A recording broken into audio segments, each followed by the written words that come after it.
Este ano, o Nobel de Física está diretamente ligado aos buracos negros. Ela foi dada a astrônomos que descobriram o buraco negro central da Via Láctea, e a Roger Penrose, que mostrou que, pelas teorias da relatividade, cada buraco negro tem uma região de gravidade infinita, ou seja, uma singularidade. Mas o verdadeiro significado da teoria da singularidade de Penrose é muito mais profundo do que parece. Ela nos obriga a testar os limites da teoria de Einstein e também a refletir sobre a origem do universo. Os buracos negros sempre foram, como fantasmas, marginais ao pensamento científico desde 1700. Ao estudarem a gravidade de Newton, John Michell e Pierre-Simon Laplace perceberam que poderiam existir objetos tão massivos que nem a luz escaparia de sua superfície. Muito poucos levaram essas estrelas negras a sério, especialmente considerando que, na realidade, a luz não se comporta da maneira descrita nos trabalhos de Newton, Michell e Laplace. E afinal, a gravidade também não funciona exatamente como ensinou o grande Newton, ou Newton, como preferir. Em 1915, a teoria de Newton foi basicamente substituída pela teoria geral da relatividade de Einstein.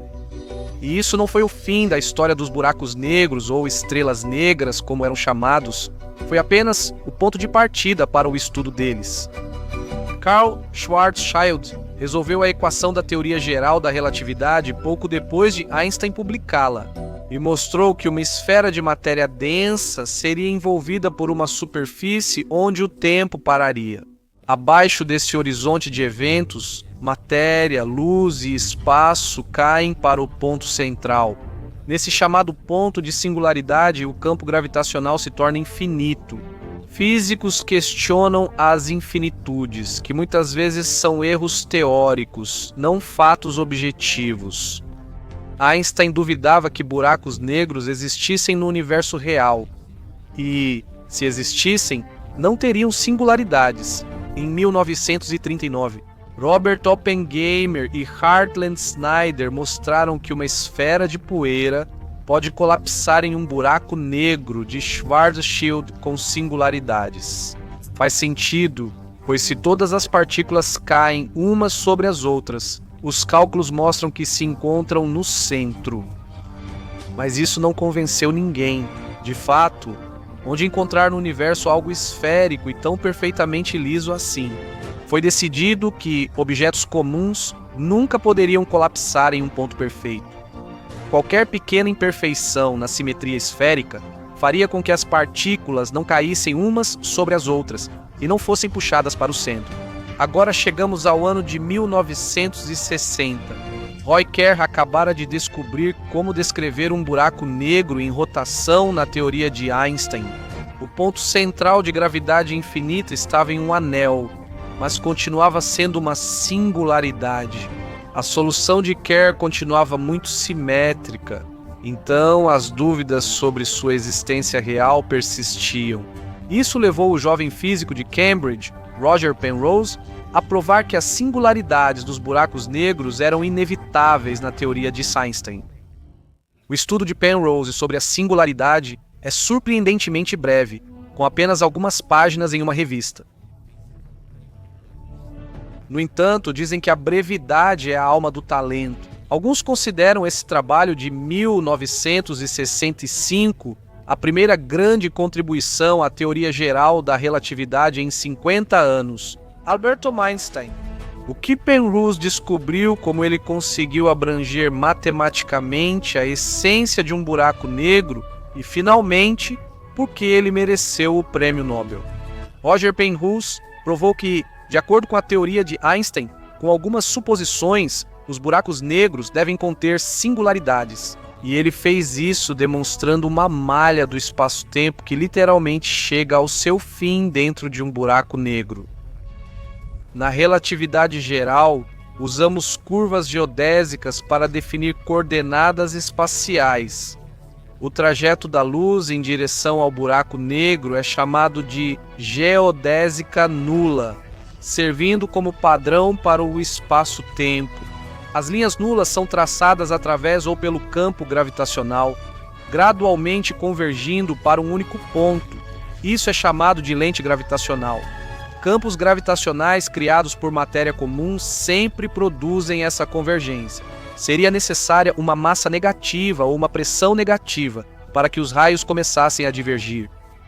Essa característica dos campos gravitacionais é chamada de condição fraca de energia na teoria geral da relatividade. Assim, as linhas nulas que se dirigem para um buraco negro devem convergir. Não parece haver nada de complicado nisso, mas há uma peculiaridade. As linhas nulas, além do horizonte de eventos que se movem para fora, curiosamente também irão convergir. A noção de horizonte de eventos é ambígua e varia conforme o observador. Sobre o buraco negro, Penrose sugeriu uma ideia mais clara: superfícies fechadas. Qualquer espaço fechado dentro dele é considerado uma superfície fechada. Penrose afirmou que alguns raios de luz paralelos, saindo de uma superfície fechada e movendo-se verticalmente, precisam convergir. Em outras palavras, o espaço e o tempo terminam no ponto de foco. Vamos tentar comparar com uma geodésia mais familiar. No planeta Terra, usamos longitude e latitude. A longitude foca nos polos norte e sul. Essa linha é a rota mais curta entre dois polos, mas você pode se empolgar, passar por um polo e começar a contornar o planeta de novo. Assim, essa não será mais a rota mais curta. Viajando por um buraco negro, você não chegará a nenhum dos polos, mas em vez disso, chegará ao fim do tempo ou do espaço. Espécies de becos sem saída reais. Roger Penrose conseguiu mostrar que o espaço e o tempo podem ter espécies de buracos. Esses buracos estão ligados à curvatura ou gravidade infinita do espaço-tempo, ou seja, singularidades. Penrose não conseguiu mostrar que tipo de singularidade se formaria em um buraco negro. Ele só soube que ela precisa estar lá. Após Penrose publicar seu trabalho, um jovem estudante se inspirou e o complementou de forma incomum. Esse estudante era Stephen Hawking. Em sua tese de doutorado, Hawking demonstrou que podemos usar as mesmas provas para descobrir o comportamento das geodésicas que se movem para trás através de todo o nosso universo até o Big Bang. Há cerca de 40 anos sabemos que o universo está se expandindo e provavelmente veio de um estado mais comprimido. Sabemos que as geodésicas se encontram umas com as outras ao voltarem no tempo, mas isso não significa que cada uma delas necessariamente precise se encontrar com outra. Mesmo reunidas em um nó denso, elas podem não se encontrar. Hawking demonstra que as provas de Penrose sobre buracos negros valem para o universo. Geodésicas traçadas para trás em um universo em expansão convergem e formam uma singularidade. O próprio tempo não pode ser rastreado além desse ponto, o que sugere que o tempo realmente teve origem durante o Big Bang. Hawking e Penrose desenvolveram essas ideias juntos e as publicaram em 1970. Talvez seja a hora de dizer que os teoremas da singularidade estão provavelmente errados ou levam a erros. Fornecem previsões da teoria pura da relatividade geral e consideram diferentes estados de energia. Nós sabemos que a relatividade geral ainda não é o quadro completo, e justamente esse entendimento é o maior mérito dos teoremas da singularidade. A saída para essa situação pode ser a união da teoria geral da relatividade com a mecânica quântica, a teoria da gravidade quântica. Uma teoria assim realmente pode nos contar o que de fato acontece com as geodésicas quando elas colidem, e até gostaríamos de acreditar nisso. Mas o que as geodésicas realmente são? Espaço e tempo? Penrose e Hawking indicaram um caminho para essa teoria, ainda não revelada. Roger Penrose recebeu o Prêmio Nobel de Física este ano por sua contribuição para a compreensão teórica dos buracos negros. Ele dividiu seu prêmio com Andrea Ghez e Reinhard Genzel, que provaram a existência de um buraco negro supermassivo no centro da Via Láctea. O estudo das órbitas estelares no centro da galáxia por Ghez, Genzel e colegas confirmou a existência de buracos negros, o que significa que, na verdade, existem lugares no universo onde a teoria geral da relatividade deve admitir a existência de singularidades. E todas essas descobertas incríveis surgiram da ideia de como os raios se comportam ao colidir e acabar em becos sem saída do espaço-tempo. A Lua é tão misteriosa, atraente e enigmática, o único satélite da Terra, sua eterna companheira. Aparentemente, ela já foi totalmente estudada. Pessoas e sondas já pousaram na Lua. Os cientistas já tiveram amostras do solo lunar em suas mãos e até tentaram cultivar algumas plantas terrestres por lá.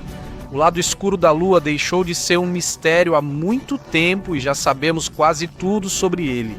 Mas que perguntas ainda restam para a humanidade? E se essas perguntas forem as mais importantes para nós? Afinal, a influência da Lua sobre a Terra é muito maior do que você imagina. E ela não se limita apenas à ligação com as marés ou à insônia durante a lua cheia, como você está acostumado a pensar. E se tentarmos responder as perguntas mais importantes sobre a Lua, como afinal a Lua surgiu e de onde vieram as amostras de rochas terrestres em sua superfície, será que é verdade que sem a Lua talvez a vida na Terra nem existisse? E se em vez da Lua tivéssemos outros planetas do Sistema Solar em seu lugar?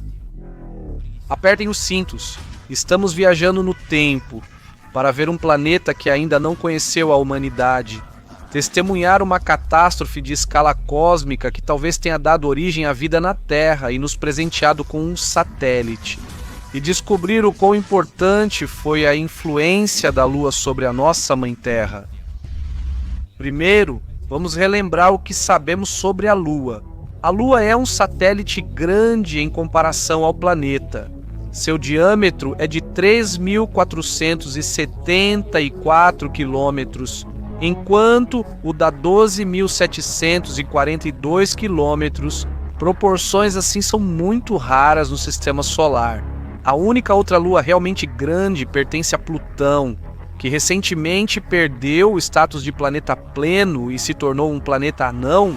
Os planetólogos acreditam que a Lua estabiliza a órbita da Terra e a inclinação do eixo de rotação, responsável pelas estações do ano. Alguns acreditam que, sem a Lua, a inclinação do eixo de rotação poderia mudar drasticamente ao longo de alguns milhões de anos. Isso resultaria em instabilidade das condições climáticas, tornando o ambiente menos favorável ao desenvolvimento da vida. Além disso, a presença da Lua aumentou a duração do dia.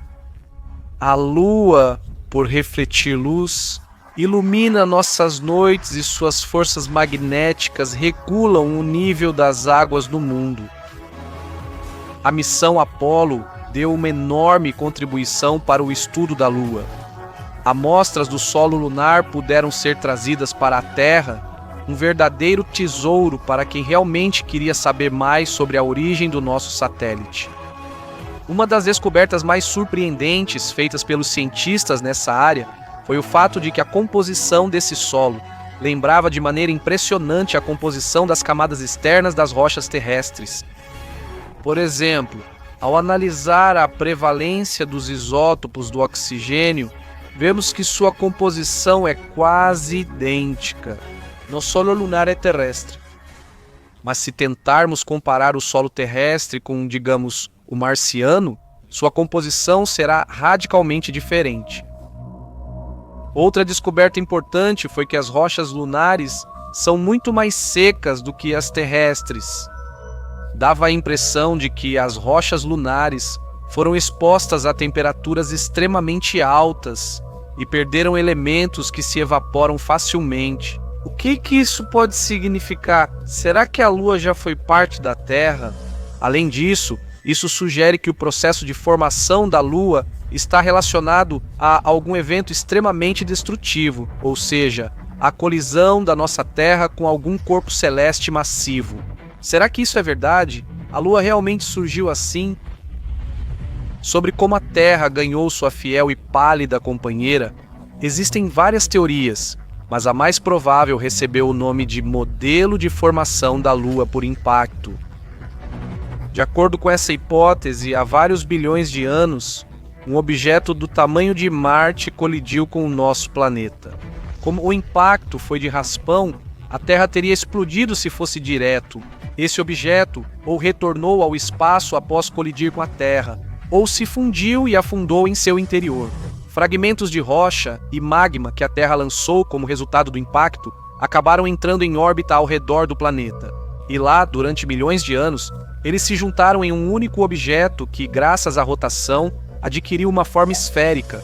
E se essa colisão não tivesse acontecido? E se naquele momento já houvesse pessoas no planeta? Vamos voltar aproximadamente 4 bilhões e 600 milhões de anos atrás, quando centenas de planetas ainda muito jovens começaram a se formar ao redor de uma nova estrela, o nosso Sol. Entre eles estavam os pequenos, Vênus e a Terra. Suas trajetórias eram bem diferentes das atuais, mais caóticas, tornando as colisões praticamente inevitáveis. Imagine uma corrida sem regras, um monte de carros em velocidades diferentes andando em círculos, no nosso caso, ao redor do Sol jovem. Eles se ultrapassam e colidem frequentemente. A Terra e Vênus se destacaram nessa corrida, tornando-se verdadeiras devoradoras de planetas menores. Esses planetas eram parecidos no início de suas existências, mas algo aconteceu que tornou as duas irmãs completamente diferentes. E esse algo foram as colisões com outros corpos celestes que Vênus e Terra sofreram e que, na essência, mudaram para sempre o destino desses dois mundos. Dois objetos colidem com a Terra e Vênus, causando grandes consequências para ambos os planetas. O que acontece então? O impacto que ocorreu com a Terra faz com que o planeta gire mais rápido, acelerando sua rotação. Graças a isso, um forte campo magnético se forma ao redor do planeta, o que faz com que a Terra fique protegida da maior parte da radiação solar. Isso permitiu o desenvolvimento da vida futura na Terra. Além disso, graças a esse impacto, a Terra adquiriu a inclinação do seu eixo, o que causou a mudança das estações do ano. Será que aconteceu o mesmo com Vênus e a vida também poderia ter se formado lá? Infelizmente não. Quando um objeto semelhante colidiu com Vênus, mas de tamanho maior, o impacto dele não só conseguiu parar a rotação de Vênus, como também fez o planeta girar na direção oposta. Além disso, sua rotação é quase 243 vezes mais lenta do que a da Terra. Como essa catástrofe poderia ter influenciado o futuro de Vênus? O fato é que a velocidade de rotação do planeta se tornou insuficiente para que seu núcleo pudesse começar a gerar um campo magnético forte. Assim, Vênus ficou vulnerável ao fluxo mortal de partículas do Sol. O planeta hipotético que teria arrancado um pedaço da Terra, que depois se tornou a Lua, é chamado de Teia. Acredita-se que a colisão entre a Terra e Teia foi a última grande catástrofe que o nosso planeta enfrentou. Você consegue imaginar o que aconteceria conosco se um planeta desse tamanho colidisse com a Terra hoje? Uma coisa é certa, a humanidade não teria nenhuma chance de sobreviver. Uma onda de fogo destruiria a atmosfera. Os fragmentos dos planetas formariam um novo mundo, sem espaço para humanos ou outras formas de vida da Terra. Eu realmente não gostaria de enfrentar uma catástrofe assim. Na prática, devemos ser gratos à Teia. Afinal, sem a Lua, a vida em nosso planeta seria radicalmente diferente do que temos agora. Alguns especialistas até questionam se seria possível haver vida na Terra sem um satélite natural com características parecidas com as da Lua. Isso faz parte da chamada hipótese da Terra única, que nós certamente vamos analisar nos próximos episódios. Vamos imaginar o que aconteceria se outros planetas do sistema solar ocupassem o lugar da Lua. No caso de Vênus, devido ao seu grande tamanho e incrível capacidade de reflexão, teríamos noites comparáveis ao nosso atual crepúsculo inicial. Além disso, a irmã da Terra é grande demais para virar seu satélite. Se Vênus se mover ao redor da Terra na mesma velocidade que a Lua, mais cedo ou mais tarde, suas trajetórias irão colidir. e teremos uma nova catástrofe. Quase o mesmo vale para Marte. Se você não tivesse sorte de estar no planeta Terra no momento em que Vênus ou Marte se transformassem em satélite natural do nosso planeta, então seria melhor se preparar para certas consequências catastróficas. Tsunamis, elevação súbita do mar e aumento drástico da luz solar refletida pelo satélite. Não esqueçamos das mudanças nas trajetórias dos planetas. Alguns especialistas admitem que Terra e Marte podem formar um mini-sistema planetário equilibrado, sem colisões ou grandes catástrofes. E o que aconteceria se o tamanho do possível satélite fosse maior que o da Terra? Nosso planeta, ao se aproximar de Júpiter, acabaria se tornando um satélite do gigante gasoso. A força aterrorizante de atração do gigante destruiria nosso planeta, esmagando-o gradualmente e capturando-o pedaço por pedaço. Quase o mesmo destino nos aguardaria se estivéssemos bem próximos de Saturno. Devemos nos alegrar por termos nossa pequena e aconchegante Lua ao nosso lado. O que mais ela fez pela Terra, além do simples fato de ter surgido? É surpreendente, mas há quem diga que o satélite do nosso planeta teve um papel decisivo na nossa existência. E não estamos falando da catástrofe que fez a Terra girar mais rápido. De que maneira? Lembre-se de que a Lua é responsável pelas marés dos oceanos do mundo. Cientistas acreditam que as marés impulsionaram o surgimento da vida na Terra. A mistura das substâncias nos oceanos primitivos com a água criava condições especiais na zona das marés. Depois a água evapora sob a ação do Sol. Durante a maré alta, a água voltava e cobria as pedras. Nessas condições de umedecimento e secagem das rochas, começou a se formar aquilo que muito tempo depois se tornaria vida. Nessas condições, moléculas complexas se formaram a partir de substâncias simples. O ácido ribonucleico, um dos componentes fundamentais das células vivas, pode ter surgido pela primeira vez graças às marés, controladas pelo movimento da Lua. As zonas de maré eram verdadeiros laboratórios químicos daquela época, laboratórios onde a própria vida estava sendo criada.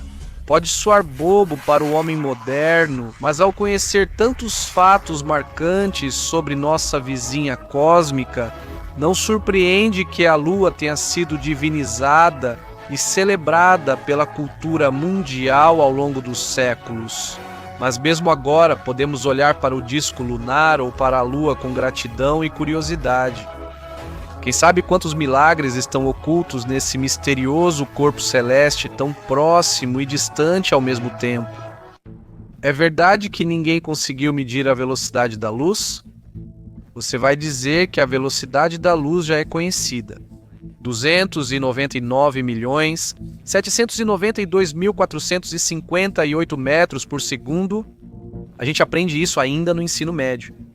Estamos tão certos disso que, desde 1983, usamos a velocidade da luz para definir o comprimento do metro.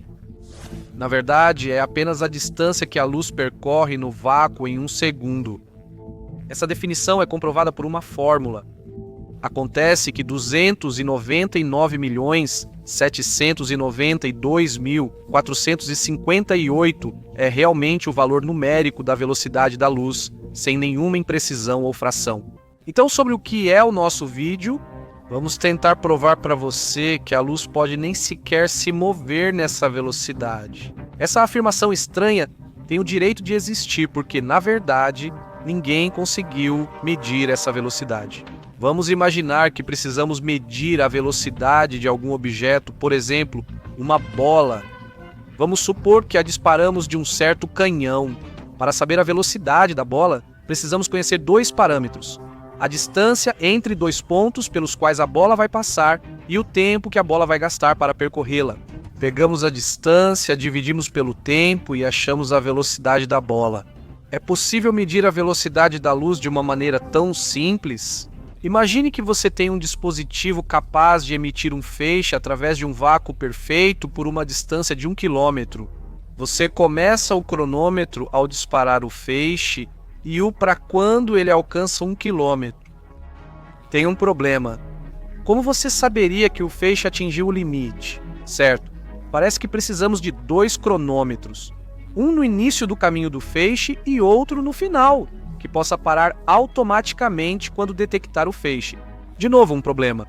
Como ter certeza de que ambos os cronômetros estão sincronizados? Podemos conectá-los com um fio e enviar um impulso de um para o outro, mas ele viajará à velocidade da luz, chegando com algum atraso.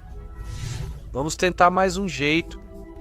Vamos unir e sincronizar 2 cronômetros e depois enviar um deles para a fronteira. O que pode dar errado? A teoria especial da relatividade nos diz que relógios em movimento marcam o tempo mais devagar em relação aos observadores que estão parados.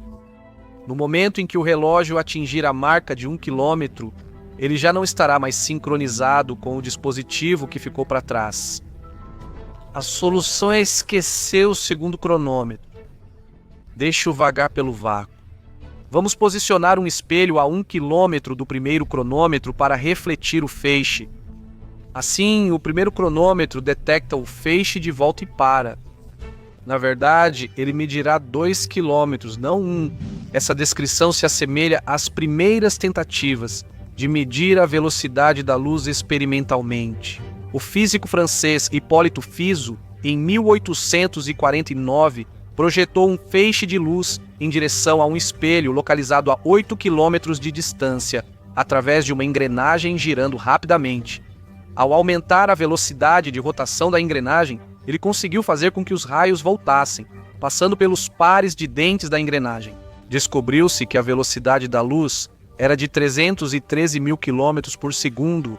Observe que isso é apenas 5% a menos do valor atual. Podemos chamar esse experimento de bem-sucedido? Na verdade, só foi medido o percurso de ida e volta da luz. O trajeto apenas de ida nunca foi medido. E pense, e se a velocidade da luz em um sentido for diferente da velocidade do feixe que retorna? Imagine que precisamos conversar com um cosmonauta que está agora em Marte. Provavelmente ele terá um nome americano, mas para facilitar vamos chamá-lo de Misha. Enviamos um sinal para ele e recebemos a resposta 20 minutos depois. Ou seja, nosso sinal leva 10 minutos para chegar até Misha. E então, a resposta dele leva mais 10 minutos para voltar. Faz sentido.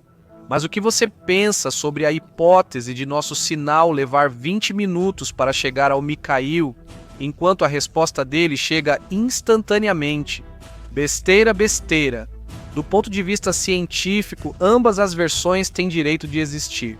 Como a velocidade da luz deveria ser diferente, talvez exista uma direção mais conveniente através do espaço-tempo, uma espécie de rodovia expressa na matéria. Isso faz sentido, afinal, além do que é igual e simétrico, existe uma enorme quantidade de assimetria no universo. Os cientistas ainda tentam entender por que há mais matéria do que antimatéria em nosso universo. Os físicos frequentemente supõem que a velocidade da luz pode ser diferente dependendo se o feixe está indo para frente ou voltando para trás. Essa diferença pode ser de poucos por cento ou atingir valores extremos até infinito. Na verdade, nosso conhecimento da velocidade exata da luz é mais um consenso do que um fato experimental comprovado. Alberto Einstein destacou isso em seu trabalho de 1905 sobre a eletrodinâmica dos corpos em movimento. Parte do trabalho aborda a sincronização de relógios em locais distintos. Einstein afirma que não podemos comparar conscientemente duas grandezas até concordarmos sobre o tempo que um raio leva para ir e voltar. Assim, surgiu na ciência o termo sincronização de Einstein.